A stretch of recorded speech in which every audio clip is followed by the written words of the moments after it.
What's up, hybrids? Welcome back to another episode of the Fandom Hybrid Podcast. This is Hanako, and I am here with Anthony, Lori, and Mike, and we are discussing episode 4 of Moon Knight. And this is the episode that even before the show came out, like all of the critics, basically what Disney Plus did was all the people who got screeners of the show, they got the first 4 episodes.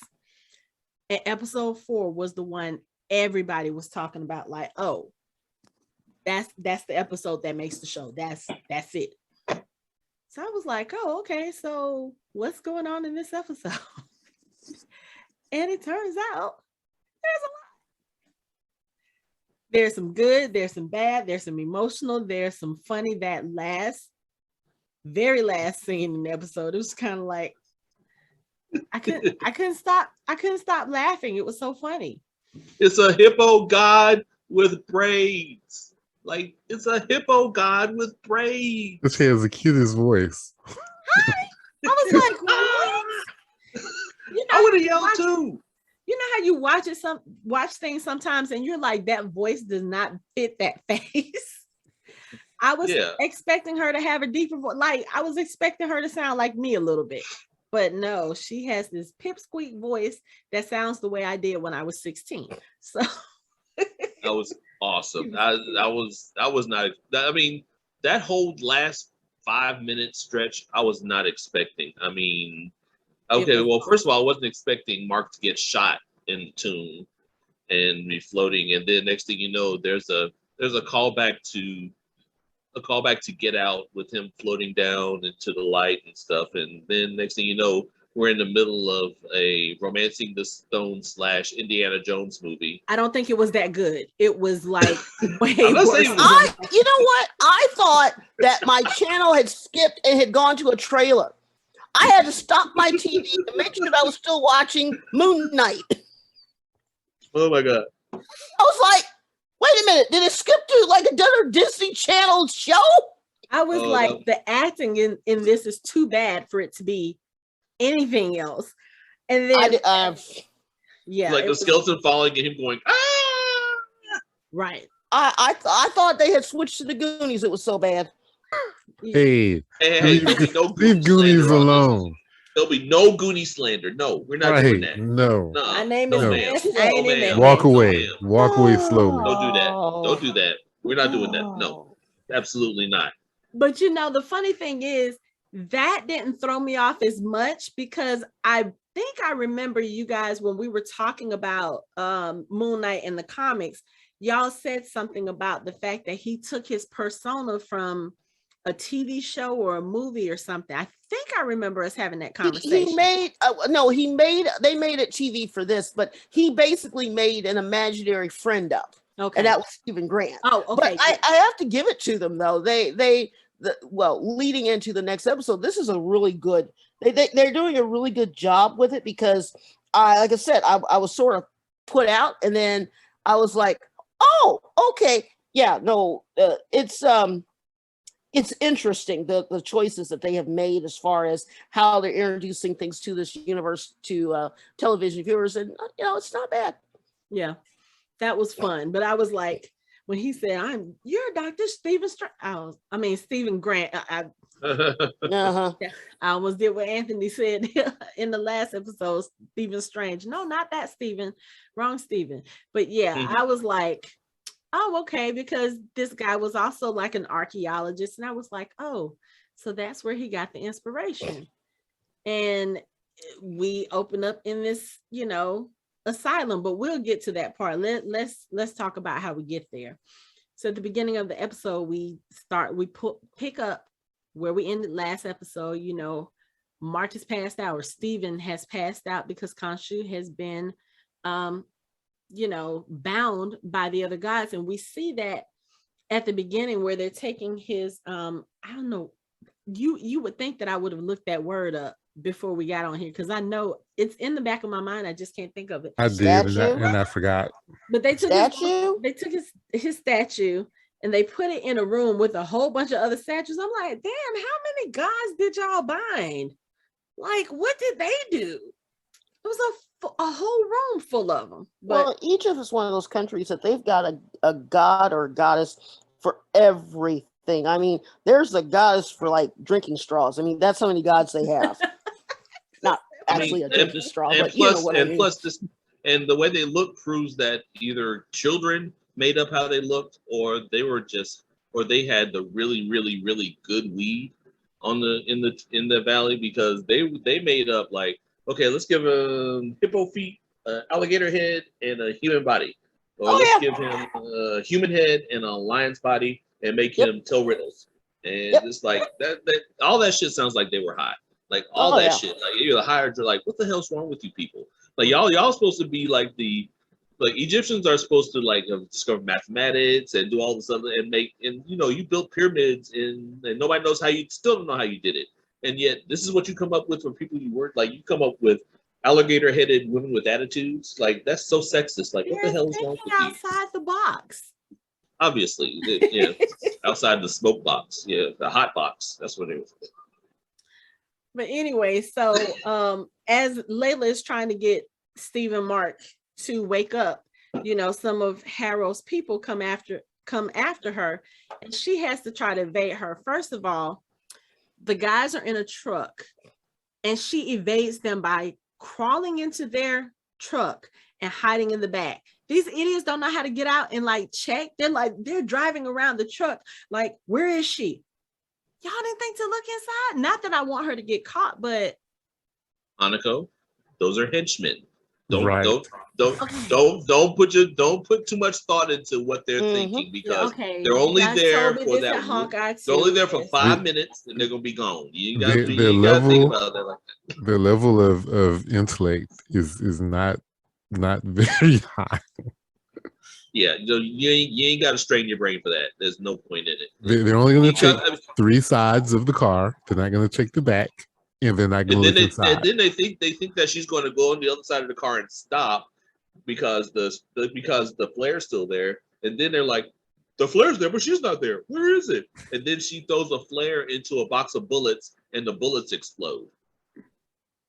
Now, here's the crazy thing about that, and I know I'm probably like stretching my brain again. I'm not sure that's how bullets work. So, well, I mean, I'm just saying. I don't know. I mean, it's a flare. It's like flares don't burn hot enough to trigger bullets. Well, here's the other thing. So as they're driving, like I said, they're driving from one end. She's in front of the car, and we see the bullets kind of bouncing around in the back. How did she hear them? Like, that's what it made it seem like. Like we see the visual of the bullets, you know, kind of bouncing around in the truck, and she does this like, oh, that's what I can do. Again. Okay. Okay, look, this is they needed a way for them to evade them and get going to the dig site. So they were like, have them drive around, then throw a flare in there, have the bullets explode, then have them get going. You're spending way too much time thinking about that. You're only gonna hurt yourself. I'm looking out for you, Marc. I'm trying to help. I got it. I guess so. Because it doesn't make sense. I agree. It makes no sense. That whole thing didn't make no sense at all. Nope. None of that. So it's like I pretty much was like, y'all done? Okay, let's go. That's okay. We'll take it. I'm just saying. Right. So Layla does what Layla is apparently good at doing, which is whipping folks' ass. Because like you said, she throws the flare in the box of bullets, and the whole truck explodes and people fall out the truck. That's a pretty good shot too. She threw a flare and it went end over end and landed perfectly in the box of bullets. I'm telling you, there's something special about that chick. I don't know what it is yet, but she is doing some extraordinary things for a regular human. I guess that's what we're calling them now, because you have the regular humans and you have the super powered beings. So right, she's doing some extraordinary shit for a regular human, Yeah. She's got really good hearing, and really good aim, and really good everything. It's like, and good reflexes, good fighting skills, Mhm. etc., etc., etc. A good What do bullshit they- leader. What do they call that? A Mary Sue? Is that what she is? No. Never mind. I'm Ignore me. surprised. I'm just surprised she didn't yell Kobe when she threw the flare. She's like, oh, Kobe. No. But so anyway, she's doing all of this and Steven is up. He's not dead like I kind of sort of thought. I was a little bit confused about the last episode, but so he's alive, and they get back in their vehicle. They're going to find Ammit's tomb, and they have a conversation because Layla's trying to figure out like what the hell is going on, and Steven tells her about the deal that he and Marc have. Yeah, we're gonna finish this. Technically speaking, Khonshu is gone, so we had already said that we would separate once Khonshu was gone. She was like, you don't think I need to know that? Like, one part of you is my husband still, so I kind of need to know what's going on. Like, he's just gonna disappear out my life. And Steven's like, well, wasn't he like gone from your life already? And I was like, Steven, that's not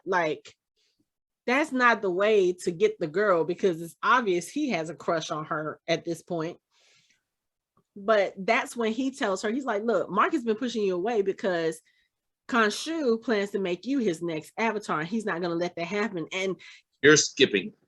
Okay, what did I skip? I thought he didn't say that until after she tried to kiss him. No, he said it in the he said it in the truck. And she tried to kiss him because of the fact that she was like, well, you're the honest one. I'm watching it in the background. Okay, that's fine. Go ahead. I'm sorry. Go on. Proceed. I'm not gonna get into. Never mind. What? You know what? I'm just gonna say it. Say it, I'm not Lori. gonna get into. I'm not gonna go into the fact that she's literally cheating on her own husband with her husband. I mean, Well, technically, I mean, they're kind of it's the same person. it's the guy. I mean, she said he smelled just like him. So Right. it's like, I mean, she's not actually cheating. you have to go by your It's still her senses, Lori. husband. Well, You have to trust your excuse me. senses. Marc doesn't look at it that way. He punched himself out. That was funny as shit. Oh, that was funny. Oh, jealous much? Oh my god, he's literally jealous of himself. That just He That's crazy. threw himself down the hole. I know, right? Think about what Steven said. Steven's like, well, you left her. You didn't want to be with her, trying to protect her or whatever, but you're gone. So he was like, oh, you have a crush on my wife now, huh? He was like, yeah, if I need a recipe for a smoothie, I'll call you. Other than that, just stay there. Right. But that whole situation was hilarious. It was, and it's like, so Kissed my wife. So are you loving her now? And he was like, we've been through this before. So have I. It's same body in it. So technically speaking, Steven might have already, you never know. I mean, I'm just. This is getting into so many him. different areas that are just like, God. Oh, man. They brought it up. And I thought the multiverse was confusing. Damn. This is funny because at this point, Marc is pissed off. And he's the one that's in the mirror this time. And Steven is just like, look, we don't need you. You said that you were going to be gone when Khonshu left. So why are you still here? He was like, oh, are you, he was like, I don't need you anymore. Layla's got my back. He's like, what? Are you in love with my wife? Look, you can go. We're fine. And the funny thing is that Marc can't take control of the body. Again, like I said, Steven is getting stronger because I think previous to all this, if Marc wanted to take the body back, he would have just took the body back. He can't do that anymore because Steve is so self-aware now. Steve is like, yeah, you know what? I got this. We got this. This is my territory. I'm the one that knows about the Egyptian stuff and all this archaeology stuff. You stay on there in the background. You didn't want to be out here anyway. You didn't want to be with her. You wanted a divorce. So you just stay in there. We're just going to handle it. And it's, watching him, because again, obviously, Steven is not very comfortable around women. And so Layla is sitting here putting together his harness, and the way the camera is moving, it's very suggestive. It's very suggestive. This And whole then, episode she's is like, just like, you smell like him. I was like, don't do it, Layla.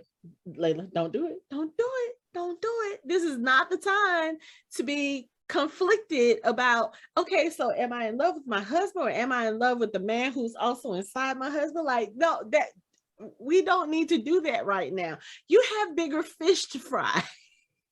I got one little question. If we could just back up just a tiny bit, when they're doing the harness thing, and they show a cut where they back away and they specifically focus on something that looks like a staff on the ground. What is that? that was the weapon that the mummies are using to take out the guts of the people and put them in the jars, because there's one when they go in. Oh, okay. Yeah, all right. is. Okay, because Yeah, I was wondering if that. Okay, I forget what that's called. Because there's another one in there when they're in the tomb, and he gets the one guy and does that, like cuts him, takes it, and puts it in a jar. It's the same weapon. It's the same kind of weapon thingy. So I'm looking at this weapon, and I'm thinking about here we go again with the mummy. The mummy. I'm thinking about Evie when she's talking about they stick it up in your nose and they swirl it all about and they yank it out. Okay, so like I said, I felt like I was watching The Mummy during this episode, but I was curious because I was like, why are they specifically showing that? Because they never show anything that's not like never used. Because we'll see it. They knew we were going to see it again. Yeah, that's a good indication. Yep. Oh, and by the way, the little figurine is called ushapti. Yes, that. Thank you. Okay, there you go. It was like Ushapti. right there on the tip of my brain, and I couldn't remember what it was. But yeah, these little suggestive camera positionings and all this stuff, like Steven sitting there, I have to say, I feel like I've been waiting for this my whole life, and then Layla's head come up. I was like, y'all, this is a Disney Plus show. I mean, this whole show was like way above. Most of the aspects of the show are way above what Disney Plus shows are. Like, I know. That's why we have a mature rating. I had to look and be like, did Sam Raimi direct this one too? Like, what the hell? Like, it felt like it, especially all this tomb stuff right here was Sam Raimi. Oh man. But I swear the funniest part is, like, I keep replaying it, like Steve looking down there like, yeah, I kissed it, and all of a sudden, like, and you're right, Mike. I made a mistake. The part that they were talking about in the car was when he was talking about Marc was supposed to leave and let Steven have full control of the body once they were done with Khonshu. So yes, it was when she was trying to kiss him that he said, Marc's trying to protect you from Khonshu. And she's like, what? I'm like, Steven, you don't have, like, your timing sucks. The worst. The absolute worst time is like right there. He's like, I can't. It's that he was trying to be, I don't know, he was trying to be chivalrous, loyal. Honest. He was just being honest. It's like he has like his conscience wouldn't let him go through with it without saying, well, she has to know. I can't do this. Like, I'm not that kind of guy. I'm just gonna let her know. Because at this point she thinks Marc is just planning on leaving her, and she's, I think, a little pissed off about that, which is understandable. Skosh. And so and then she's like, yeah, I guess you're the honest one. And she was like, yeah. What did she say? I guess that's your thing. And he says, what, being honesty? And she said, yeah, being honesty. And then he kisses her. And I was like, oh, okay, so this is where we're going. Then that was so awkward. It's like it's like he has her head turned, and she was kind of like turning away, then turned back, and it was just like because I think she was like, I want to do this, but no, I don't want to do this. But he looks and smells like my husband, but he's not actually my husband. I think she was conflicted. You know what I'm saying? She's like, I don't know how to feel about this. I'm confused. But Marc knows how to feel about it, because that shit was funny. That shit was like Marc was able to get control of that body then for just 2 seconds, but that was all he needed. That was awesome, man. Oh man, he just caught him and then threw him down. He was like, "Mommy!" It was like, but yeah, so many mummy vibes with this one, because when she comes down, they see the feet of one of the statues, and I was like, Horus, okay, because that's what it was in the Mummy. But this part of the story, I think, was really good for Steven to be a part of, because he was able to figure all this out. This is kind of his thing. This is his specialty. This is the thing that he's like really great at. So he's able to identify all this stuff. And I don't know how the hell he figured out the maze was the eye. I don't understand that, because he was just sitting there looking like, oh, and then he just starts drawing, and he's like, yeah, it's the eye and da da da, and I'm sitting here like, who figures this stuff out? What do you mean? He has a lot of time on his hands. I guess so. All he studied was the Egyptian stuff. Egyptology. So. If you study Egyptology long enough, you start putting stuff together. So I was more amazed at the fact that they were showing the reflective symbol and all that. I mean, if there was nothing to go on and there were no clues, and he just stood in the room and just intuitively said go left, then I would have questioned it more. But I thought it was cool the way that they did it. Yeah, I was amazed at all of the ambient lighting in this tomb. Oh yeah, you know what I'm saying? It's like that's neither here nor there. Yeah. Well, it's a lot of sunlight.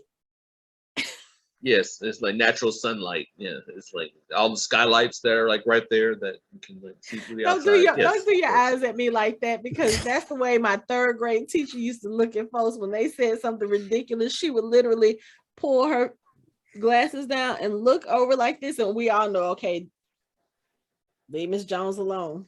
I mean, it's like the convenient explanation is that they're already down there digging and looking, so they probably set up lights everywhere. So there, explained. Well, no, because even looking at it, there's some areas where it looks like there is sunlight, just a little bit, but like also okay, let's move on. They have the flashlights. Let's move on. Exactly, they're flashlights. They probably dropped them when the mummies came in and took their guts. So they're everywhere. There are flashlights everywhere. They just them two, and the rest of it is like kind of dark. But when they flash the flashlight, it kind of illuminates. It's reflecting off their clothing and their skin. He's just sitting here drawing the eye, and I'm like, how in the world? And then of course, I think when he puts the flashlight down on the stone, it's like reflecting that eye back up to the ceiling, and that's when he's figuring out, oh, okay, well, you know what? They start talking about Ammit. Oh, her final figure was a pharaoh. So what is this? This is a map. And he starts going to the thing. He says, so the eye of Horus is also the eye of mine. And then he starts going through all this other stuff. And they're like, oh yeah, so, she's right here, probably where the tongue is, because her avatar is her mouth is her voice. And I was like, I obviously didn't pay as much attention in school as they ain't teach it. Good and damn well they ain't teach none of this shit in Fulton County schools. No, we're not going there. We're not doing it. No. Especially not in the 80s and 90s. Especially not in these points. In any school anywhere. Yeah, they don't do that. Yeah, you had to learn this shit on your own. Yeah, which a certain someone studied. Because like you said, like we didn't learn this stuff in school, but like Discovery Channel, History Channel, you see a lot of this stuff on there. And I know, especially like my late teens, early 20s, when my kids were younger, I used to sit and watch this stuff all the time. It's been a long time, but I'm just like, sitting here watching this is so interesting, because you're seeing all of this history, and that this is stuff that actually exists. Right. But again, we don't really get taught about it. I think they may teach them a little bit more in schools nowadays, but not not nearly really. yeah. Well, back in the day, it's still going on in Chicago. They have this wonderful school called the Oriental Institute, and what it is a school of history and archaeology, mainly Middle Eastern, African, and Asian. And they offer everything from Egyptology to Mayan culture to museum curatorship. Still one of the top schools, and basically this is all they teach. You can literally go there for 4 years and get a college degree knowing this stuff. And and like I said, it's been around for almost 70 years. It's one of the best schools in the country as far as if you want to be a history, archaeology, anthropology geek. Okay. Hey, Aunt, you want to put your militant hat on and be like, they didn't want to teach us that we was kings. I don't even think he needs to put the militant hat on. I don't need to do it's that. a fact. I'm just waiting for us to get to the chunks of meaty bits on the table. Oh God. Like you had no better description than that. But you know what? I can't say anything because I've been brain farting the last 2 episodes and I've been saying things quite similar to Steven. So yeah. The meaty bits and the chunks and the blood and bones and all the other gross stuff on the little platform, and then you go under and you have the jars, and again mummy vibes. I was like, oh yeah, that's not a good sign, especially when you see fresh blood coming out of those jars and meaty bits. Yep. No, that's when it's time for you to go. But of course they can't quite do that because they're looking for something in particular. So the ushapti. The ushapti, yes. But they're talking about all the guards that were buried, and they were like, yeah, so they were put here to guard the pharaoh, and look, there's fresh blood and meaty bits and stuff. That don't tell you that maybe you need to get the hell out. No, they see something up top and they're like, oh, we need to go up there and see if there's another exit. I just like, what about being in a creepy pyramid? Fascinating to be sure, but creepy nonetheless. You just came across fresh blood. That's the time for you to go. And I'm sorry. Yeah, you're right. But shout out to Steven for recognizing when Layla wanted to follow the trail of blood. He was like, excuse me, see that there's a trail of blood going that way? I don't think we should actually go that way. Let's go. And bones. Let me find and bones. This actually going down. I'll find another way out, like that doesn't have blood trailing from it. Like but he went up and there was somebody's hand with skin grafted onto it, and it looked a little bit like snake skin to me. I don't know if that's what it was, but it very clearly wasn't human. Yeah. And again, this is a hand, and you've got kind of bloody bits up there too, but there is another door, and Steven is like, oh, okay, well, we do have another exit, but then you hear some commotion down at the bottom. And yeah, that's not gonna work. You hear the guns firing in the distance, and then one of these creepy little guard guys comes in with I think it was the dude that Harrow told, when they first found Ammit's tomb. He was like, we found her. And the dude was like, yeah, bet you wish you'd have stayed home that day, huh? I like how he said there's gunshots. Like, what are they shooting at? It's like they're shooting at something. Right. And it's obviously not them because they don't even know they're there. So I don't know. Maybe it could have been some other Tomb Raiders. Nah. The fate of the world is at stake. You got to do what you got to do. I ain't doing all that. No. Yeah. Let's find. I'm gonna have to backtrack. I ain't trying to be, no. Right. I mean, I'm not trying to be bloody bits on a table. I'm trying to be a whole. I'm trying to be the whole me that I want, that I can be, the whole me, entire. Well, that dude who ended up on the table, he didn't have quite that look. That sucks. Because I mean, And he was still alive too. It's like he was taking his stuff out, and he was like he didn't even. I would have screamed a little bit. Damn, I think maybe at some point the pain is too great. You just can't say shit. I mean, I wouldn't know. I've never been in that position and probably will never be in that position because I'm not going looking for anything in a pyramid that I'm not supposed to be in. Period.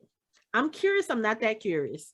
Like I'll go to Egypt and look at the pyramids of Giza from the outside. I don't need to go inside. I don't need that kind of curse following me, tracking me. No.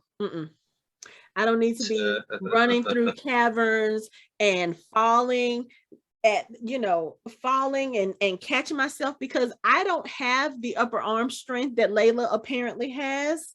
That's not going to work for me. No, there's no way. My foot falls, I'm down at the bottom of that cavern if there is even a bottom of that cavern. No. I mean, she's incredibly strong and athletic. I'm just saying. I mean, she had to pull herself up by her fingers. Like, yeah, no, couldn't be me. I'd be down at the bottom of the cavern. I'd be protecting so that the next time one of y'all come in, I'll be the one that's like chasing y'all as a mummy or whatever, ghost, whatever. I don't know. I told you there's something special about this girl. I'd be crying as I hit you in the head with a shovel. Like, I'm sorry, Monica. No, why? I don't know if y'all ever played the video game Tomb Raider, but she was giving me a lot of Lara Croft vibes. She was giving those off heavy. Yep. Yeah. I can see that. But again, I mean, there's something special about this girl because she's just like, she's avoiding death in so many ways in this episode. Okay, when the invasion of the body snappers happened, when she went in the 3 times, I was like, come on, you're not dead yet. I mean, first of all, can we see how much of a nope that whole ledge was? Absolutely not. I would have been like, you know what? No, but you know what? That ledge was like 8 inches long. I'm like, my feet are like, I wear a size 11. I don't see that happening. Like, no. Okay, but if you have to choose between the ledge and the mummified creature that's grabbing you. That's grabbing at you, yes.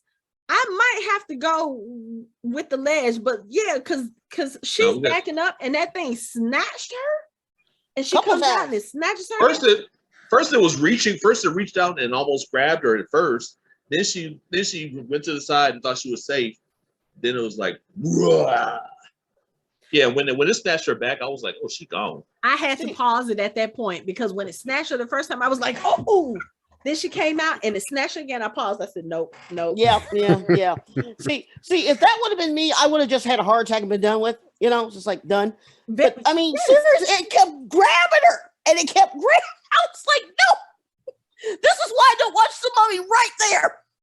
And then I had to pause it. I was like, Then when she came out, she had his lower arm in her hand, and she was like, God. And then it came out and tried to stab her with the rest of the bone. I was like, oh, come on, man. I mean, it was, oh God. And then she saved herself with a flare. Like again those with a flare. Flare, very mummy-like. Those flares are coming in handy. Yeah. But yeah, I mean, it was over with it.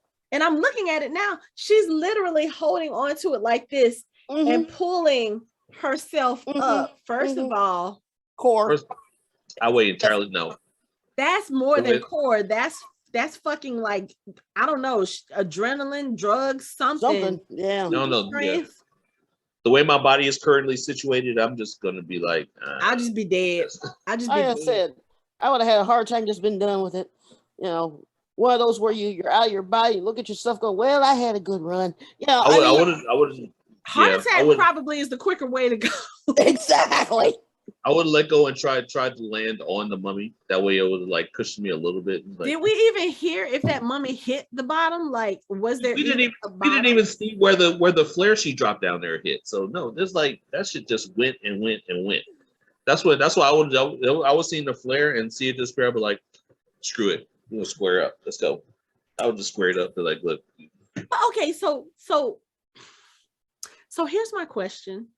And I know none of you have ever been inside the pyramids, so maybe I'm just being rhetorical. But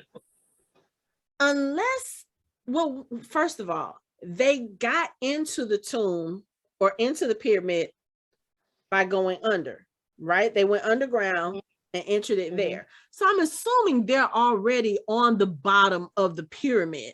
So where the fuck is that cavern going? And how far down into the ground? It's like, did aliens really construct the pyramids? Because I can't figure that out. Well, structurally, that's incorrect because think about what it's sitting on. It's sitting on sand. And if you have that much space underneath, the sand isn't going to support itself, even if there is a layer of bedrock. It would have collapsed hundreds of years ago. So this is one of those take your brain out, make believe. Unless they had it backed up against an underground cavern, which was naturally into like a cave at the back of the pyramid, then I can see that happening. Aliens, I'm calling it. There is an explanation somewhere, but our podcast is not long enough to go into it. Aliens. I'm just calling it one word. Aliens. That's it. That's it. A callback to one of my favorite shows, Ancient Aliens. Yep. Wait.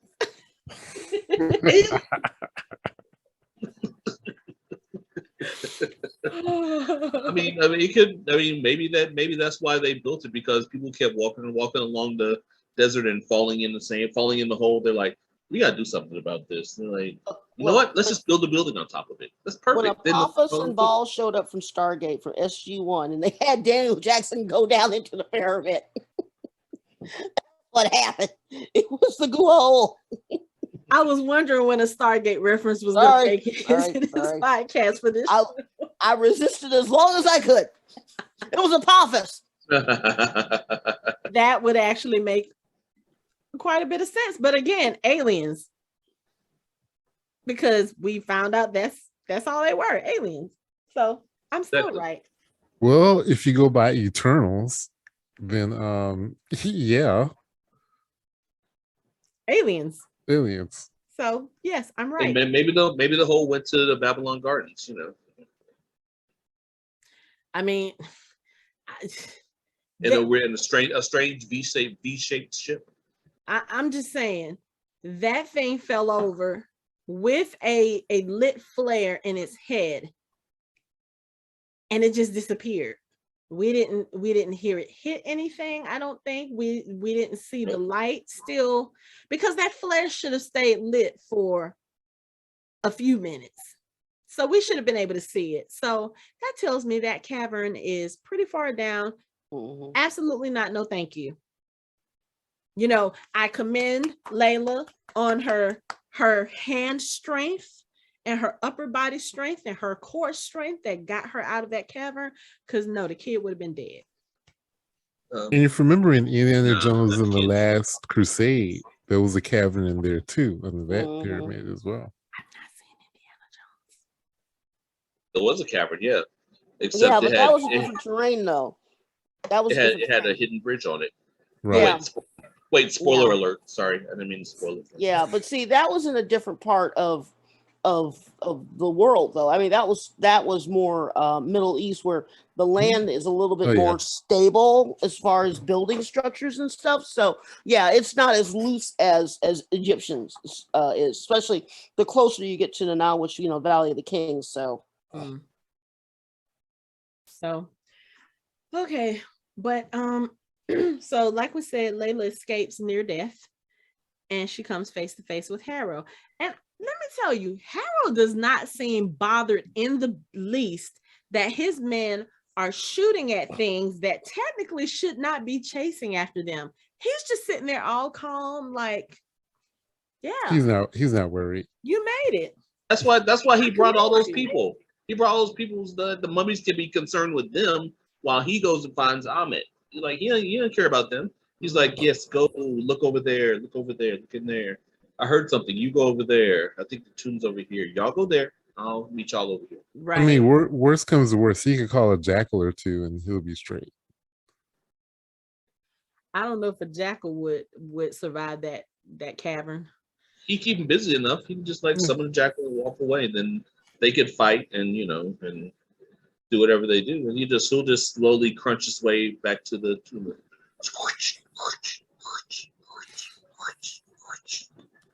But it's at this part in the show that we find out what I'm guessing is the truth about what happened to Layla's dad. And she had mentioned her dad earlier in the episode, like a few scenes back when they first entered the pyramid, because of course, like I said, Steven was so excited about what they were doing, and look at all of this, blah blah blah. And she mentioned about her dad and how this would have been like a dream for him.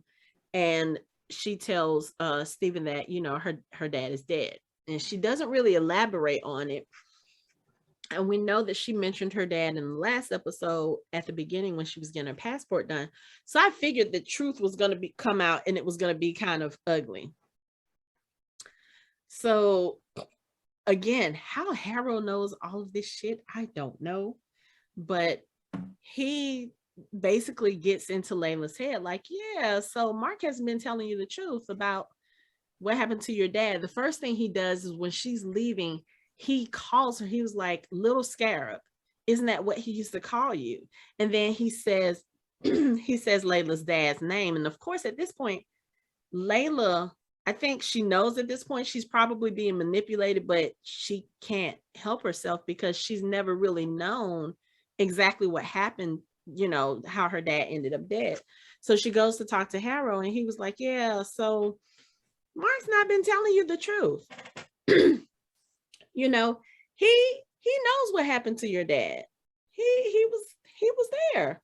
And Layla's like, yeah, you're lying. He's like, okay, well, go ask him. I mean, Harrow, again, I don't look at him. I don't know if I can look at him as a villain because he's not doing anything exceptionally evil.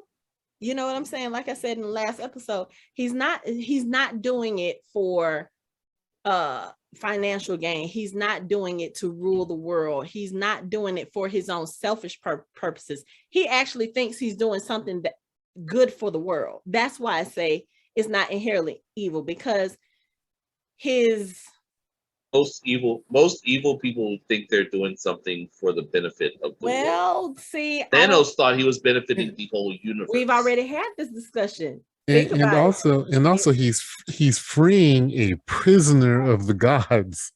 Like, the gods thought it was prevalent, it was good that this person was bound to a statue for eternity, forever and ever. Amen. Let me tell you what I have learned about. Don't compare him to Killmonger. Don't compare him to Killmonger. I'm not comparing him to Killmonger, but Killmonger. I mean, if you think about a lot of the stories that we have been told about gods and stuff, a lot of times their judgment comes because of selfish reasons as well. You know what I'm saying? It's like, I feel like Harrow he's not doing anything because, I just want all these people dead. He really thinks that he's saving humanity. He may have the right idea as far as, okay, yes, humanity needs to be saved. He's not going about it the right way. We've said this about Thanos. We've said this about other villains. Like, you may have the right idea and you may have the right intentions, but the way you're going about it is wrong. That's kind of how I feel about Harrow right here. I don't think he's doing this for selfish reasons. I don't think he's doing it, like I said, he doesn't want to rule the world. He's not looking for glory. He's not looking for that sort of thing. He really thinks that he is helping. It's a twisted mindset, but it doesn't necessarily make him evil. I don't think so. I would agree with you, except for the fact that he uses a lot of deception and lying in some cases, where he's not completely not completely honest. Like, guys like Killmonger was pretty much honest and upfront about what he was doing. Yeah. And Thanos was pretty honest and upfront and open about what he was doing. Yeah. Harrow, not so much. He's not. He's more manipulative about the whole situation. He's more about, trying to. Because if he truly believed what he was doing was right and just, he would say what he was doing, even to the gods. Like, I'm right. I don't understand why y'all are against me. Yeah, I understand that. Other than that, I see your point, and I do think he does believe he's doing the right thing. I think he also knows that it's not especially good or altruistic. Right. And I get that. But like even here in this scene with Layla, like I don't think he's telling her this information out of malice.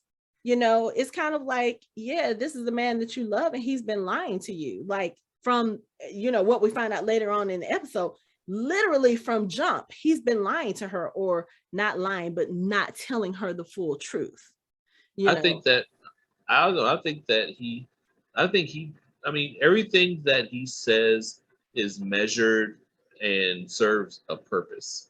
I think that the way that he told her, it was to get for her and Marc to be at odds so that they wouldn't be as focused as they needed to be on stopping him. Right. So I think that was measured and planned. Like everything he does, he doesn't raise his voice. He's not animated. Mm-hmm. He's very measured in everything he does. Mm-hmm. And I think that all this, including somehow the way that he's able to predict doing his Miss Cleo thing and reach in the past and pull stuff out and predict things and tell people whether they're good or bad and all this other shit, is like very measured. It's like he knows what he's doing, and he's on his cult. Anyone who has cultish tendencies, in my humble opinion, is the villain. Anybody who has a group of people following him blindly because of what they say is a villain. Yeah, I get that. Mm-hmm. Because it's like they're saying something. Because they're manipulating people. Cult leaders manipulate people. There's no way around it. There's no ifs, answers, no buts. Their cult leaders are professional manipulators. And if you do that to people who aren't as strong of mind enough to be like, fuck you, I'm not doing that shit. It's just like, in some ways, Khonshu is a villain because of the way that, because he has Marc over a barrel. You could tell the way that Marc acted in the second episode, where he's like, he doesn't want to be under Khonshu's control anymore. He's like, well, I can go get your wife, and he's manipulating him. Mm-hmm. So in that way, Khonshu's kind of a villain too. Yeah. So it's like anyone who manipulates someone is a villain. So I don't see any way that, even though some of the stuff he said, because that's what he does. He can say stuff in a way that sounds great, that sounds ideal, but that's what he's trying to do, is convince you that what he's saying is what is real and what you should be doing. But he's manipulating you. So no. That's what I'm saying. He has in a lot of ways. I feel like his motive, maybe at first, was what he wanted. Like, he wants to save humanity. He thinks that all of the evil and all of the wrongs in the world would be fixed if evil was eliminated. I'm not arguing that, but the method to his madness, what he's doing, is wrong. You know what I'm saying? But I just don't know. When I think of evil, maybe that's just the apologist in me, because I try, one of my core characteristics is I try to see the best in everybody. So I look at those characters a little bit differently. Like, okay, you know what? He's not just outright like killing people just to be killing people. He's not doing it out of joy. He's not doing it out of this, that, and the other. He really thinks he's helping people. And I get that. Same thing with Thanos. Thanos really thought that he was helping the universe by eliminating half of the population to free up the resources. I get that concept in theory. But is there a way that we can do that without killing all these people? Like, just all at once. You know, it's just kind of one of those things where I'm like, okay, you know what? Try to see the best in every situation. So I kind of sort of do that with people, even with evil characters, because I think a lot of times, especially in the Marvel universe, their characters are not just one-dimensional characters. And that goes with the good characters, that goes with the bad characters, that goes with the Thanoses and the Arthur Harrows and the Wanda Maximoffs, you know. And the Agathas. And the Agathas. It's just kind of like Director douches. Huh? I mean, I'm just saying, if you think about Agatha too, they tried to kill her because she was more powerful than everybody else. I would be pissed off too. So. But I kind of think that I kind of think that Harrow's end game isn't necessarily to make everything better. I feel like Harrow's end game is to be Ammit's avatar. I think that he misses being an avatar. Like he liked the feeling of being an avatar, but when he wasn't Khonshu's avatar anymore. Maybe he didn't want to be, but then he went back. He was like, I kind of miss that. So he couldn't go back to being Khonshu's avatar because Khonshu already moved on. So he went to try to find another god. Like, who can I find that I can serve under? Because maybe that's his fatal flaw, is that he needs somebody to need him to speak for him. Like, he needs to be somebody's avatar. He needs to be someone's mouthpiece. Like that was maybe that's the way that he found purpose. And so he went to Ammit, good or bad. She's like, sure, I'll do that for you, but you got to free me first. So he's like, okay. Maybe he has this.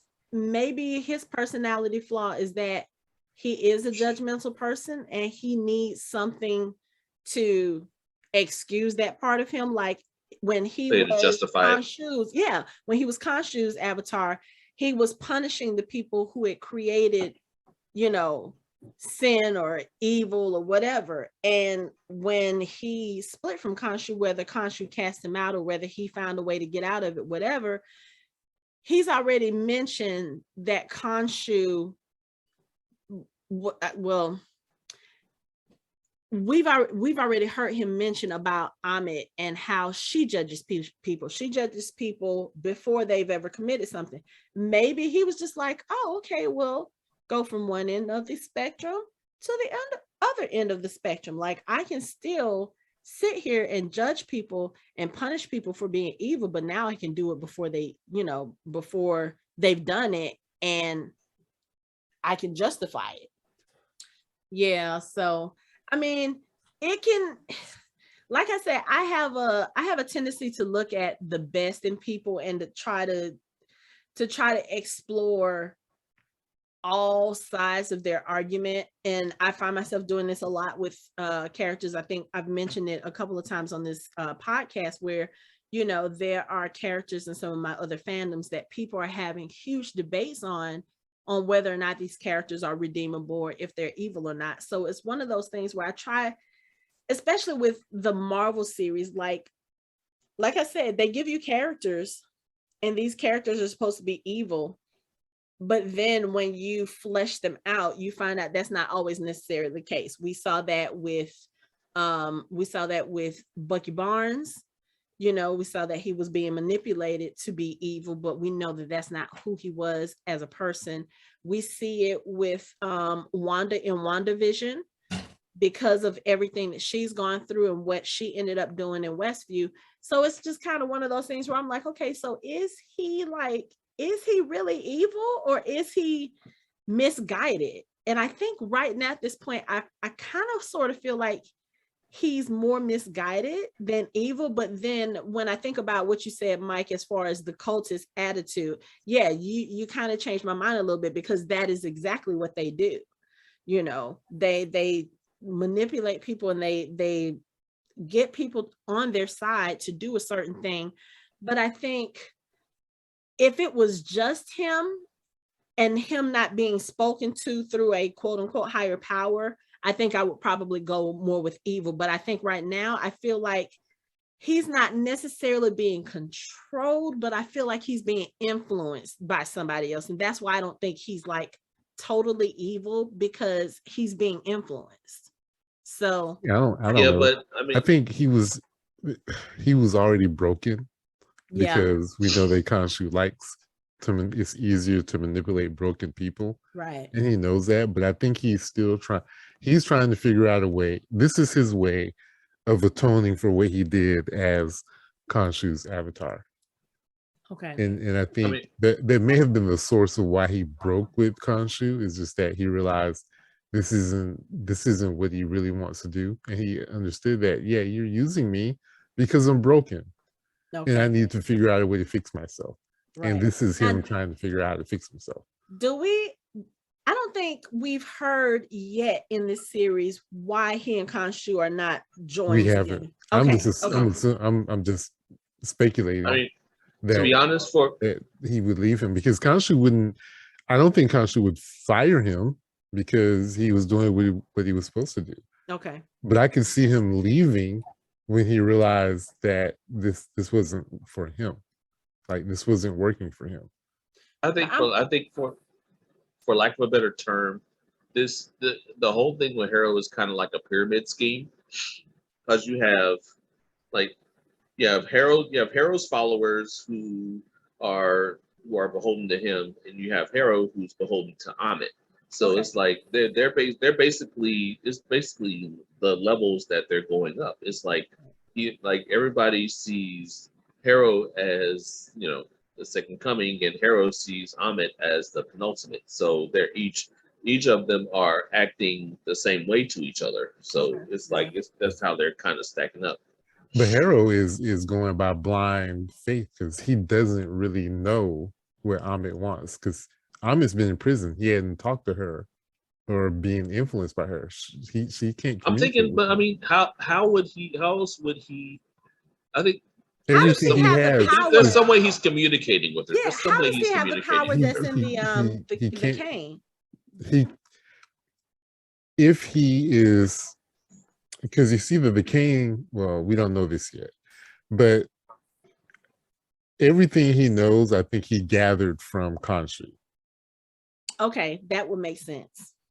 You know, in his conversation with Khonshu's like, oh yeah, this is what happened, and this is what happened with Avatar, you know, all this, and he probably did his research on it, just like Steven would do his research on it. Right. Okay. So, and once he left, all he had to do was find any artifact that belonged to an avatar of Khonshu. Yeah, and that's what he did. He found an artifact. Okay. Yeah. Oh, you mean Ammit? Okay. Yeah. Ammit. I'm sorry. Okay. Sorry. Okay. That makes sense. But okay, I didn't mean for us to go on that long tangent. I was just, but it's an interesting discussion now. Yeah. Because Harrow, I would say Ethan Hawke did an amazing job as his character. Absolutely. Just as equivalent as Oscar Isaac. Between these two, I mean, it's brilliant. They both are. Yeah. Yeah, they both. And it's a testament to Ethan Hawke's acting ability that we get so many different levels of how complicated Harrow is, how complex his character is. Yeah. You're right. He's just not a cut and dry, villain. He actually has a lot of depth to his character. Yeah. Yeah, his Evil League of Evil speech literally gave me chills. I mean, it was the pacing, the menacing. It was amazing. I mean, yeah, and let's face it, this is a very small cast. It's basically 3 people. Yeah. It's Layla, it's Marc / Steven and Harrow. I mean, that's basically it. Yeah. Yeah. But, like I was saying, he basically tells Layla in this conversation, yeah, I know the truth about your dad, and Marc does too. He's kind of keeping some stuff from you. And she's like, so you're telling me that he was there? Yeah, pretty much. That's what I'm telling you. And she, of course, denies it, but there's something in her demeanor that kind of, you can kind of see she's not even believing her own denial. So she leaves to go try to find Marc and get that sorted out. And in the meantime, while they're having this conversation, Steven is making a huge discovery because he has found the burial chamber for the pharaoh of that pyramid, and it happens to be Alexander the Great. And I was sitting here like, oh, okay. Yeah, because we don't know where he's buried. Right. Yeah. But it makes sense though, that it might be over in that, vicinity, so that was cool. I mean, the library and the placement of that and all that. So yeah, that kind of blew me away because I was expecting it to be a traditional, pharaoh. So that was kind of cool. Yeah. But it's so funny because we were talking about the mummy earlier and, Steven's there and he's getting ready to open it. He was like, everything in me is telling me not to open this thing. And then Marc was like, well, do you want Harrow to get to Ammit first? He's like, no. Okay, I'm going to open this thing. And I was like, okay, you know better than anybody. Don't be opening shit. Right. But of course, again, he kind of has to if he's to find this ushapti of Ammit. And not only does he have to open this and look at the mummy, he of course figures it out that, oh, okay, so Alexander the Great was Ammit's voice. Where better to hide her ushapti than, and then he breaks his jaw and he's apologizing to the mummy the whole time. And I'm sitting here looking like, as an archaeologist or as a wannabe archaeologist, Steven, you should be disgusted with yourself for desecrating this grave in this way. But that's not all he does. He breaks the jaw and then he has to stick his hand all the way down his throat to get this ushapti. Now, am I the only person who was waiting for the mummy to like rise up or bite his arm or do something? I was expecting all of this stuff. Oh, like I was waiting for it. Okay, so it wasn't just me. Yeah, like even when he broke his jaw, I was just like, oh sorry, Mr. Great. Like, dude, that's not his last name. Yeah, that was funny. Alexander the Great. Right. But I can't I don't even want to imagine what it's like sticking your hand down the throat of a mummy. Because all of the mummies that I've seen exhumed and brought up, they still flesh. They're not moist. They're dry. They're dry, yeah. They're dry. It's not moist. Yeah. They may look shiny, but and wet, but it's not. They're dry. If anything, it would disintegrate, Yeah. But no hand sanitizer in the world is enough for that. It's not gonna make you. It's not gonna make you feel any better. No. No. You scrub all you want. Yeah. I mean, at least he didn't look like Imhotep, but still, it's like, oh man. No. Well, the thing is that if you really, ever want to, I don't know if they're still doing it, but I think they might be doing it, but not now. But back in the day, at the back of Archaeology magazine, because everybody used to read Archaeology magazine back in the day, they used to have these tour ads, and for like $1,500, this is back in 92, 91, 92, for $1,500, you could go on a dig and be an intern for like 6 weeks, and they do them in Arizona, Wyoming, and some of them do them in Egypt and stuff. I never went, never had the money or the gut. Okay, I had the money, but I didn't have the guts. And so, but they would take people to do that sort of thing, right? And they still do, I suppose. But the thing of it is that you didn't have to be a history major or archaeology or anthropology, and they would just take you. You pack up your backpack, and you take your little MREs, and you go. And it's one of those things where you learn different things. You learn how to lay out the grid, and you learn how to do all the way that they mark it off and stuff. And they teach you some really cool skills that you can put on your resume later. My thing is that even if I had done that, I don't think I would stick my hand anywhere near anything without at least 2 gloves, the asbestos guard, and a face shield. That's all I'm saying. No. Yep. And I mean, No, I'm not cracking open the mummy. No. I mean, you keep have saying tiny... it's dry, but there's literally, if you put the closed captions on, when he's in his throat, the closed caption says squelching. Yes. You don't get squelching from dry. It's going to be dry. Well, one of the things that we did when I was... How do you know? Have you ever dug down the throat of a mummy before? No, but No, X-ray. We know how it works. Back in grad school. They're not wet. Back in grad school, we used to do this thing where we had this X-ray machine. I worked on. I went to University of Illinois at Springfield, and I was in grad school there for the history program, archiving and library science. And one of the things that we used to do is we worked with Abraham Lincoln's items and papers a lot, and we had the 7 years ago speech. And we had to clean it. And one of the things that they do is they put these things under these X-rays, and then they have this process called encapsulation, where they put in basically like a plastic bubble thing, and then they suck the air out. That would be something on Paramount on what you would do on the site if you want to examine or do something like with the tongue. I mean, nowadays it's such that you don't even have to do that. They can X-ray it, they can microscope it, they can laser it, they can have a robot to go down and do it for you. So yeah, if anyone would ever do it, you would do it outside the pyramid, sitting in an air-conditioned tent with a drone. Yeah, but you probably don't have someone like Arthur Harrow after you as well while you're doing all of that. So now there is a circumstance where, depending on how they embalmed them, This is like true. if they just happen to use honey, there would be scorching, because True. you know, honey is honey, and if you put it in the right environment, it doesn't crystallize. It stays honey forever.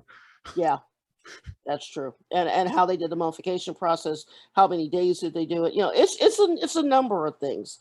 Yes, so I'll give you, there's a slight chance there might be squelching, but it just depends on what they used. Yeah, you're right, Anthony. But the thing of it is, it's just so fascinating. It's just fascinating. It really is. I mean, you know, I'm like you. I could spend sometimes days just, going through that stuff when I was a kid. Yeah, but I think sticking my hand down a mummy's throat was probably where I would draw the line. Dry or otherwise. Dry or otherwise. No. Or opening the containers where they put the body parts. I would part of that. Okay, I've seen enough movies to know that that's something you don't fuck with. No, I wouldn't even touch them. I'd just be like, yeah, okay, keep on going. I don't even have to take pictures of those. No. There's just, like I said, I want to go to Egypt. It's on my bucket list. I want to see the pyramids. I do not necessarily have to go inside. That's not, so that's what I have National Geographic for. That's what I have Discovery Channel for. That's what I have History Channel for. That's what I have Museum for. I'm not stepping foot because I don't need any kind of spirit, angry or otherwise, attaching itself to me and following me back where, no. And we're not opening ancient text and reading books. You know what? No. Accidentally on purpose or no? I have enough books sitting on my shelf that I have not read yet. I don't need to do one for an old. Hey, Hanako, come read this. Come read this ancient scroll over here for me. I'd be like, you know what? Love you. Gotta go. I would haul ass out of that pyramid so fast. Absolutely not. Absolutely not. I paid attention to the mummy. No. I like Evelyn Carnahan, but no. Not following in her footsteps. Absolutely not. So anyway, speaking of Tomb Raiders, then we get the Tomb Raider. Well, after he gets shot, we didn't talk about that. Yeah, but no. So he gets the ushapti just as Layla is coming around the corner, and he's telling her, he's all excited because he's like, "Hey, we beat Harrow. I have it." And Layla looks like she is about to whoop his ass, and she was like, "I need to talk to Marc. I need to talk to him. What happened to my father?" And here he comes, and he was like, "Yo, we don't have time for this right now. We got to go." And she was like, "No, you're going to tell me what." He was like, "Look, I will tell you what happened, but we have to go now." She was like, "No, you can tell me right now." Which always happens in these stories. At the most inappropriate time. I want the truth. Well, Harrow accomplished his goal. He did. He put a wedge between them. Right. And that was enough to stall them, because she wasn't going to leave without an answer. Because if this is the person that you suspect of killing your father, I wouldn't go anywhere with him either, especially after what I would think in my mind is like the ultimate betrayal. Like, oh, you killed my dad, Right. and then you know, it's kind of one of those things. Well, did you just come near me, and did you meet me and fall in love with me, or claim to fall in love with me and marry me just to keep me from finding out your truth? And that's exactly what she fears here. And he tells her, no, I didn't kill your father. I would never do that. And she says, but you know who did? And he was like, yeah, I do. And it turns out, you know, like we said, Marc is a mercenary. He was on a mission. His partner got greedy.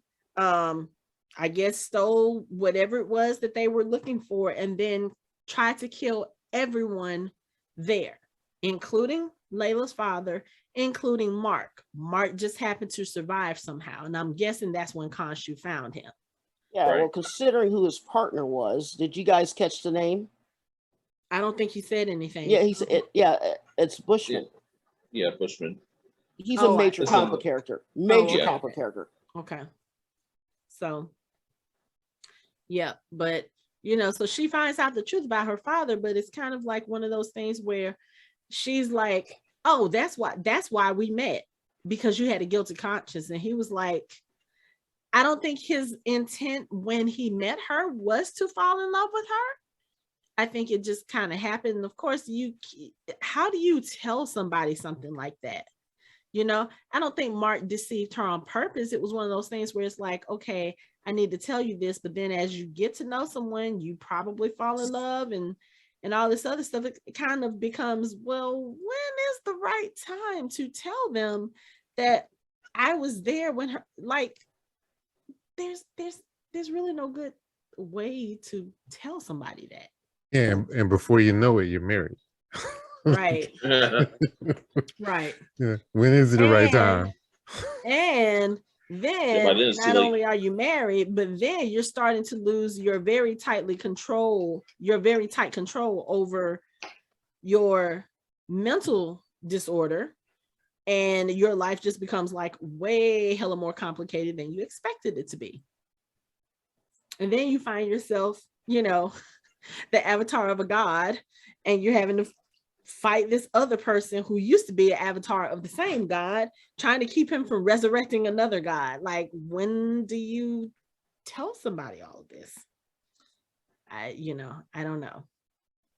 But it also doesn't say in this show, how long has it been since Layla's father was killed? Oh, that's a good question. Because we know that it's been at least 6 months from the last time Layla heard from Marc up until she reunites with him in this show. They had to have been married for at least maybe a couple of years. Yeah. So it had to be maybe 3-4 years, because I don't think they've been married that long. Not by the things that they've said or indicated in the show. But anyway, they get into their little argument, and then of course here comes Harrow. Like you say, Anthony, he did exactly what he wanted to do.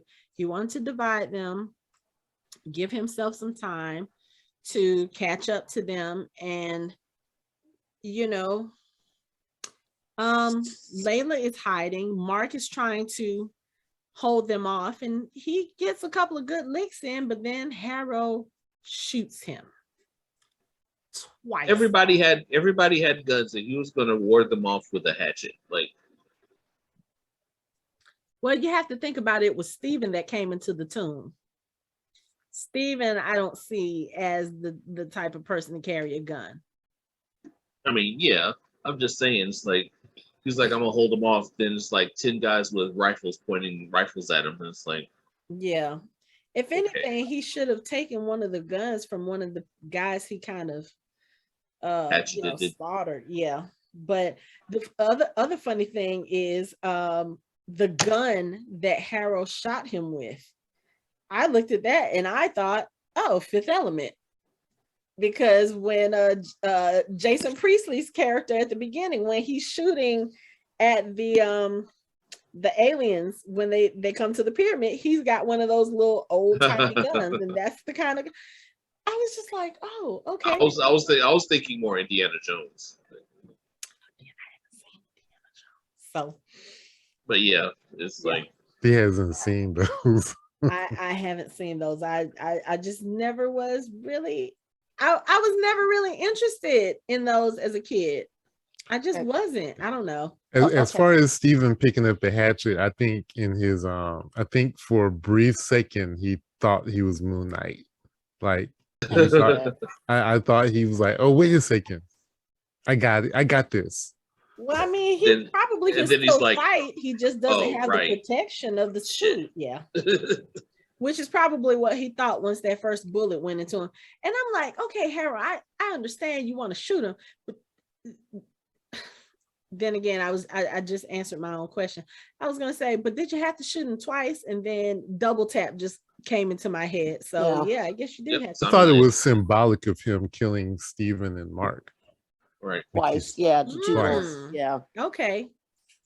Well, I mean, he's got good aim. I'll give him that much. Yeah, shout out to him being a hell of a shot. And remember, he's not all put together in his head either. So to him, shooting him twice will be appropriate. Yeah, I think so. Yeah, then this is the part where we get the old bad 80s movie with Dr. Stephen Grant in it. And I was like, oh, I'm sitting here watching it at first. And like I said, it looks like a really, like, we talk about the 80s movies and how they don't age well and how they look like it's just bad. This is like so much worse. You know what immediately came to my mind? Land of the Lost. Oh, yes. There you go. There you go. Yes. Immediately, I was like, I'm going to see a slee stack. I was just like, yep. So then we get a look into what appears to be a mental asylum. And the funny thing is, it took me like 2 or 3 times, because I think I watched this twice by myself. And then I think I watched this once with my daughter and then twice again by myself. It took me the second or third time before I realized that the people who were in the mental asylum were people we've seen before. I didn't grasp that. Like the guy who's holding up the bingo ball is the living statue that was outside of the museum. Right. And then the bitchy gift store supervisor, she's in here too. And I was just like, wait, when I saw her, I was like, wait a minute. Then I had to go, now rewound it. And I looked and I saw the statue guy, and I saw the black girl that was the detective walking around. And then it's like I saw the other guy with the cupcake thing. That was Mogart's bodyguard. Bodyguard, yeah, with the cupcake tray. And I was like, hold and up. I just realized who he was because I'm looking at it in the background. I was like, oh wait, that's him. Yeah.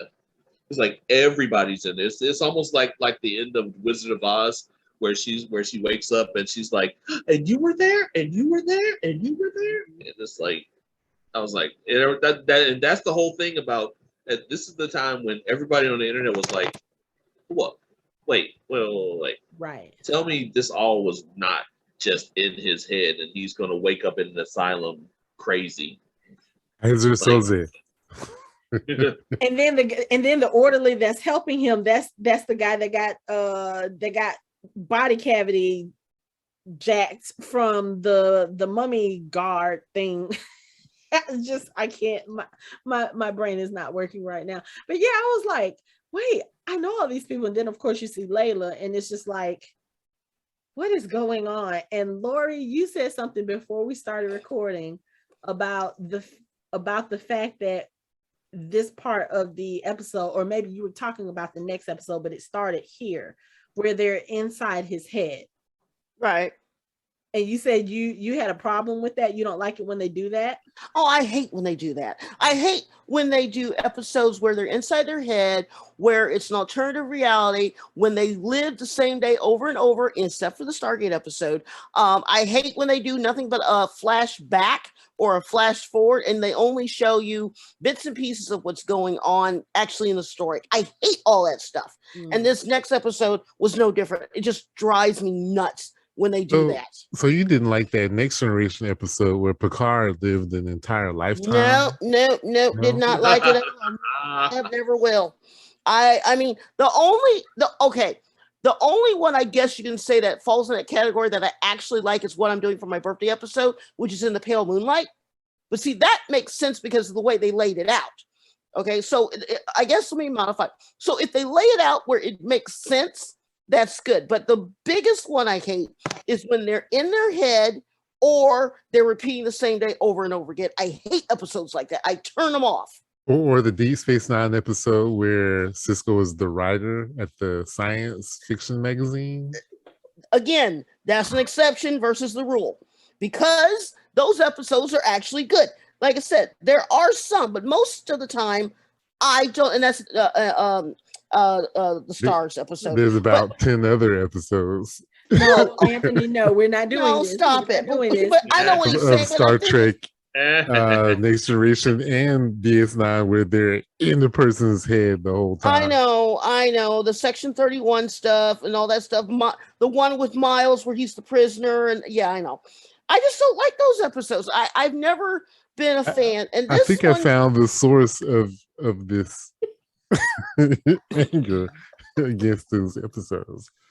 Oh yeah, because I don't know. But this episode, the thing that coming up is that when they do it, it seems to me most of the time the writing for these particular episodes aren't that good because they could never fully make me believe. Because when I watch, the other trope that I absolutely hate, and the reason why I never got into How to Get Away with Murder with Viola Davis is I hate when they start at the end of the story and then each episode they have to go back to tell me what's going on. Don't bring up Lost because that was different because Lost was present and past and future and it made sense. The How to Get Away with Murder made Twin sense. Peaks? Not a big fan of Twin Peaks actually. I mean, I like Twin Peaks, but I wasn't like in love with Twin Peaks. Okay, when they start at the end and they Lori, we're gonna have to reconsider our friendship. Yeah, Lori. I mean, you're like eliminating Mommy. a good 35% of all science fiction and fantasy. I'm just saying what I don't like. I mean, but see, okay, in this case. What about the Matrix, where it's not where? I'm not a Matrix fan at all. We are not going down this road. This will be a whole different podcast episode. So let me just say this. I believe in my heart that when they were writing this next episode, that they had all the best intentions, but I found myself not paying attention, not focused on what was going on. There was some really, really good parts to this episode, but the way that they led out of episode 4 into season 5, I will give it to them because it was brilliant, because the way they explained the reality around them and how things were going. So that was good, but yeah, not usually a fan. Okay. I actually understand what she's saying. I get it. Yeah. I understand.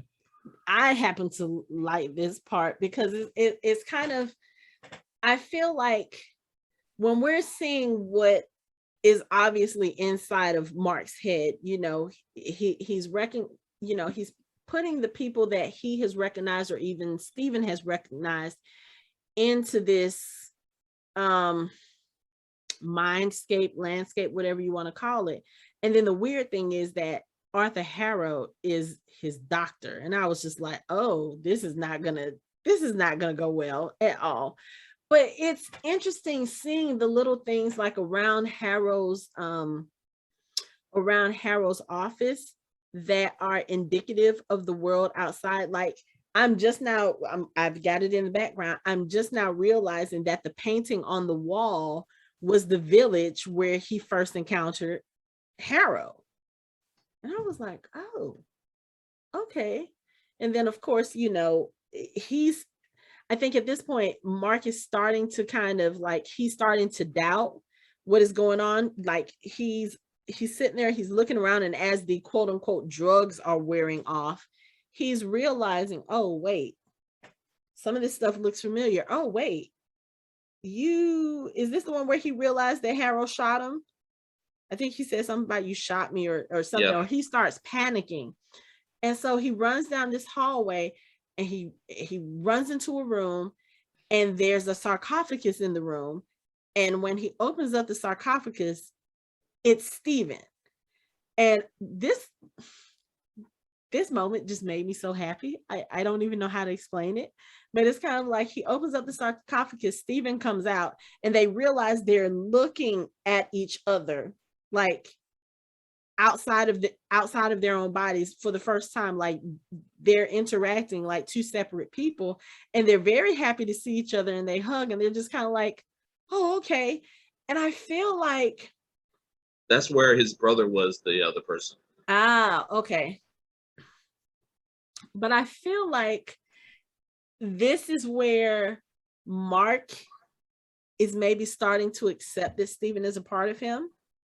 You know, of course, they don't understand why, but they both realize, okay, you know, what's the last thing you remember? Harrow shot us. Oh yeah, he shot us. Okay, so we got to get out of here. They run out of this room and they start going down the hallway, and there's an open door with another sarcophagus standing up, just kind of like, hey, get me out. And it's so blood funny red because, sarcophagus. Nope, right, leave it alone. because Marc looks at that and he turns around and he keeps on walking. I'm like, y'all gonna let Jake out? Y'all might need. I think that's our first indication that Marc may be subconsciously aware, because he didn't know he opened the one that had Steven in it, and was like, nah, we're not gonna open this one. And because if you look at the one that Steven was in, it was a beautiful sarcophagus. It had the hieroglyphics and everything. It was clean, it was neat, it was nice. It looked like Steven, you know, like what maybe Marc interprets Steven as. That other one, there was something just a little bit dark and sinister about she had that trouble one. written. Yeah. She had trouble written all over it. Right. That's what I was saying. He subconsciously knew, but not consciously knew. And I think that maybe at that moment, that's when he started realizing, oh, wait. Yeah, let's not open that door right now. Let's try to get out of here first, or get out of here, or wake up, or whatever it is that he thinks he needs to do, you know, after realizing that Harrow shot him. But, you know, they come down the hall, they open up the door, and there's a big hippo lady standing there, huge woman. And then she says, "Hi." I started cracking up because I knew who it was as soon as I saw her, right? And I was like, oh, this is going to be good. I fell out because I was like, okay, so which one did the high pitch screaming and which one was the That was 100% Steven. That was 100% Steven. Yeah, okay. Yeah, I thought maybe that would have been 100%. Marc. That would have been funnier to me if the high pitch one was Marc. That would have been totally funny. Well, like I said, as soon as I saw her, I was like, oh, this is going to be good. Because she's a huge character in the Rick Riordan Red Pyramid series. She's fun. Let's just say she's a lot of fun. Yeah. But yeah. But she was my favorite part of it. I was just like, she was she's a hippo with cornrows, like, okay. Like, yeah. Oh my goodness. That was funny. That was funny because I you know, I don't know what they were expecting when they opened that door. I don't think it was that. Well, and I definitely wasn't expecting that, because I was like, that doesn't fit the description of Ammit, because I thought that was probably who. I was like, yeah. No, so and it's not her.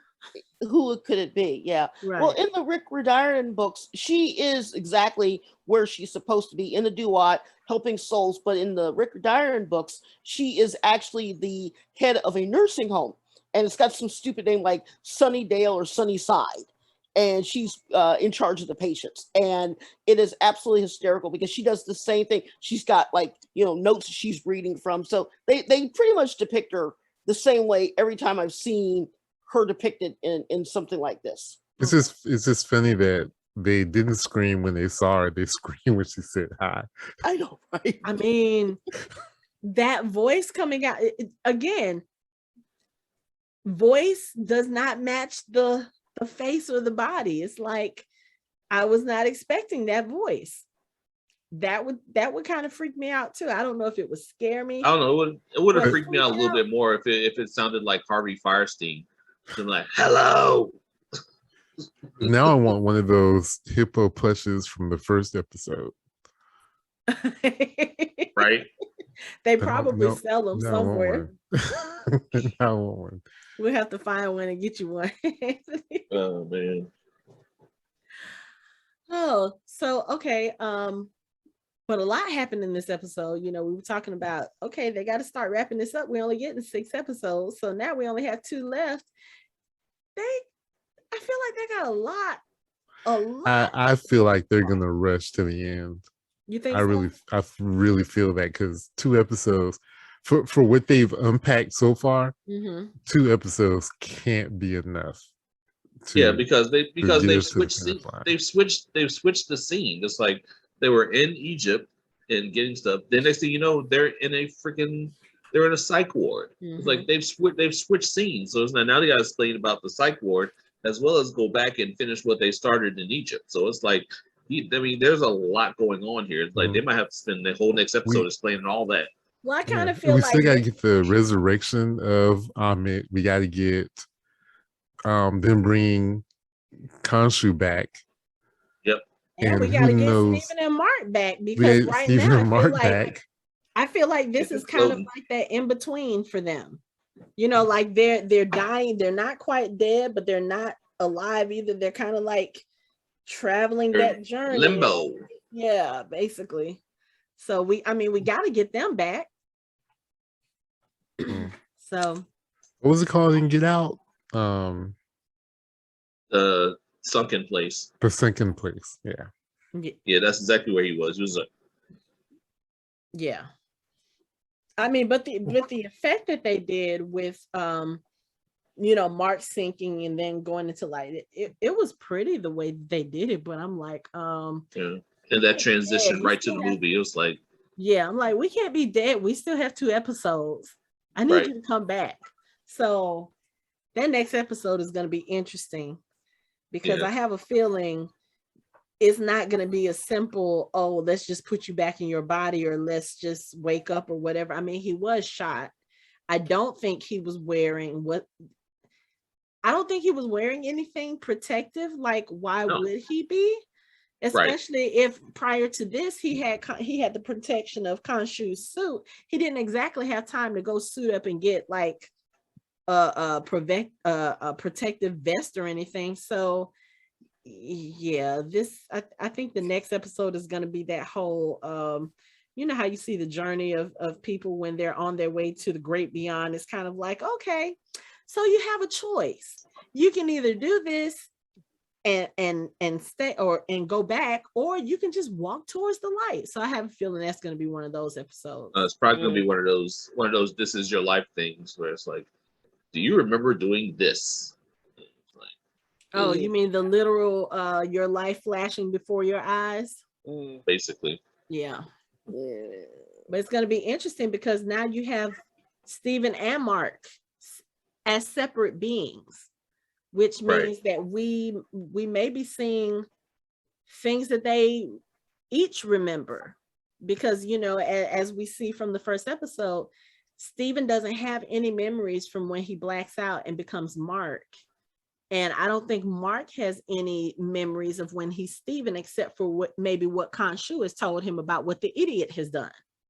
So you know, and then other things that he has picked up, like maybe about the goldfish and that sort of thing. So Well, I it's guess going to we're be an gonna info doing some dump head episode. diving next episode. It's going to be an Yep. info dump. But you know, it's but related to what you just said, Hanako, Marc has to have some control over Steven because he got him the apartment, he got a job, and Steven hasn't questioned anything before that. But You maybe understand what that I'm was saying? Steven who did all of that. Maybe that was Steven and Marc was kind of in the background, because again, Marc hadn't been seen for a few months because Steven has been going to work every day. You know, Layla's phone calls, Layla says she hadn't heard from him in 6 months. So maybe something happened that made Steven come out to the forefront and then push Marc into the back, and we just don't know what it is yet. I don't know. I may have to do some research. It's been a while since I read up on dissociative identity disorder, but I think the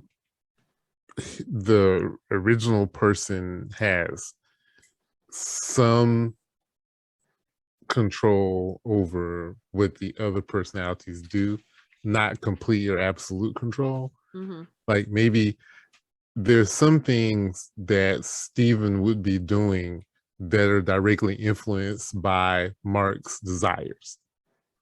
Okay. You know, like it'll kind of be like Marc is the subconscious telling Steven, okay, hey, we need to go get an apartment, we need to go get a job, and it's not necessarily. And you need to Steven. keep calling your mom. You need to make sure you call her and leave a message. You need to make sure you keep doing that. His subconscious will remind him to call her. Okay. That that's why he wouldn't think about it. Basically, he's directing him subconsciously to do these things in his life. Okay. To maintain a normal life. Okay. Like he didn't question anything. He hasn't reached out to any other family members. He has all these other things that he is intentionally ignoring, like weird things in the apartment, you know, that would have clued him that something was going on. That's just how that is part of Marc's survival mechanism. Okay. The reason why he created the personalities in the first place. Gotcha. Okay. Yeah. That makes sense. Okay. Oh, let's see. Do we have anything else to discuss? I think we pretty much covered. Once again, they missed a total opportunity to have a different ending theme. They could have put in, I found a hippopotamus in Egypt, a big old hippopotamus with braids. I mean, just right there, just literally right there. You know, I'm gonna. Yeah, that was my best one. I'm just gonna. That's the only thing I could come up with. I'm sorry. It was short notice. Applause, because that was good. That was good. Thank you. And on that note, that's it for our show. You can find us online at www.fandomhybrid.com. We are on social media on Facebook, Instagram, and Twitter at Fandom Hybrid. You can watch our videos on YouTube and listen to us on all major podcast streaming channels. Thanks for listening. We hope you join the conversation next time.